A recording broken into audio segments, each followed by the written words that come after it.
বুবলির সন্তান বীরকে ৪৮ সেকেন্ড ভিডিওতে যে শিক্ষা দিচ্ছে তা দেখে একই মন্তব্য সাকিবের। হ্যালো ভিউয়ার্স, বিস্তারিত জানতে চ্যানেলটি সাবস্ক্রাইব করে সম্পূর্ণ ভিডিওটি দেখতে থাকুন। সুপ্রিয় দর্শক, সুপারস্টার সাকিব খান ও শবনম ইয়াসমিন বুবলির একমাত্র পুত্র সন্তান শেহজাদ খান। এই বীরকে শবনম ইয়াসমিন বুবলি আমেরিকায় জন্ম দিয়েছিলেন, সাথে ছিলেন সুপারস্টার সাকিব খানও। কিন্তু দেশের মাটিতে পা রাখার পরে সাকিব বুবলির মধ্যে চলে ব্যক্তিগত দ্বন্দ্ব, আর সেই কারণে আজ তারা সেপারেট। কিন্তু বিভিন্ন সময় বিভিন্ন সাক্ষাৎকারে সাকিব খানকে বলতে শোনা যায় ছেলে শেহজাদ খান বীরকে এখনো অনেকটাই ভালোবাসেন এবং সকল ধরনের দেখাশোনা খরচ একাই বহন করেন। কিন্তু শবনম বুবলির দাবি ছেলে শেহজাদ খান বীরের কোনো খোঁজ খবর রাখে না সাকিব। এরই মধ্যে কাল শেহজাদ খান বীরকে নিয়ে একটি ভিডিও তৈরি করে ৪৮ সেকেন্ড একটি ভিডিও তার ফেসবুক পেজে পোস্ট করেছেন শবনম ইয়াসমিন বুবলি, যার ক্যাপশনে লিখেছিলেন, আল্লাহ আমার বাবাজানকে খারাপ দৃষ্টি থেকে রক্ষা করুন, প্লিজ আমার ছেলেকে দোয়া রেখো,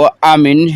#শান্তি শেহজাদ খান বীর থ্রো। আর এই পোস্টটি বর্তমানে সোশ্যাল মিডিয়া ভাইরাল। তবে শবনম ইয়াসমিন বুবলি এই ৪৮ সেকেন্ড ভিডিওতে দেখা যায় অনেকে আলেম ও বাচ্চাগণ শেহজাদ খান বীরের সামনে কালেমা পাঠ করছে এবং কোরআন শরীফের আয়াতগুলো শেহজাদ খান বীরকে দিয়ে মুখে মুখে বলাচ্ছে। আর এই ভিডিওটি বর্তমানে সোশ্যাল মিডিয়া ভাইরাল। আর এবার বুবলির সন্তান বীরকে এই ৪৮ সেকেন্ড ভিডিওতে যে কালেমার শিক্ষা দিচ্ছে তা দেখে অবাক হয়ে সাকিব খান বলেন, শবনম বুবলিকে আমি ঘৃণা করলেও ছেলে বীরকে এভাবে কালেমার শিক্ষা দিচ্ছে সত্যি আমার খুব অনেক ভালো লেগেছে। তবে ৪৮ সেকেন্ড ভিডিওতে যে শিক্ষা শেহজাদ খান বীরকে দিচ্ছে, প্রতিটি মুহূর্ত যদি এভাবে ছেলে শেহজাদ খান বীরকে শিক্ষা দেয়, অবশ্যই আমার ছেলে বড় একজন আলেম হবে এবং দেশের মধ্যে ভালো একজন মৌলানাও হবে, এমনই মন্তব্য সাকিব খানের। তো সুপ্রিয় দর্শক, ভিডিওটি আপনার কাছে ভালো লাগলে একটা লাইক দিন। নিত্য নতুন ভিডিও আপডেট পেতে চ্যানেলটি সাবস্ক্রাইব। অসংখ্য ধন্যবাদ পুরো ভিডিও উপভোগ করার জন্য।